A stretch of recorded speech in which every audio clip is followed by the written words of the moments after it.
আজকাল শুধু তোমার ছবি দেখি এবং ভাবি, এই কি ছিল সেই তুমি যাকে এতটা ভালোবেসেছিলাম আমি?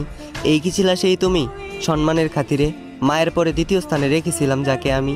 এই কি ছিল সেই তুমি যে একটা সময় আমাকে বলেছিল কখনো তোমাকে ছেড়ে যাব না, তোমাকে ছাড়া বাঁচব না আমি? দেখো, এই শহরের পরিবার এবং সমাজগুলো খুবই স্বার্থপর, ভালোবাসার সম্পর্কে পূর্ণতা পেতে দেয় না, বাঁধতে দেয় না একসাথে সুখের ঘর।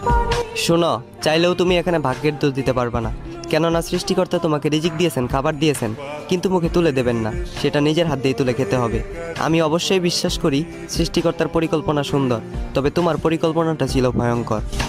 আমার কথাটা একবারও ভাবলে না, ডুবিয়ে মারলে আমাকে বিচ্ছেদের সাগরে। যদিও জানতে তুমি প্রেম সাগরে আমি সাঁতার জানতাম না, তবুও তোমার প্রতি আমার শেষ বক্তব্য একটাই, আমি তোমাকে অনুরোধ করব, দ্বিতীয়বারের মতো কাউকে বিচ্ছেদের যন্ত্রণা দিও না, কেননা আত্মা ছাড়া দেহ এবং মিথ্যা মুখের হাসি নিয়ে পৃথিবীতে বেঁচে থাকা যায় না।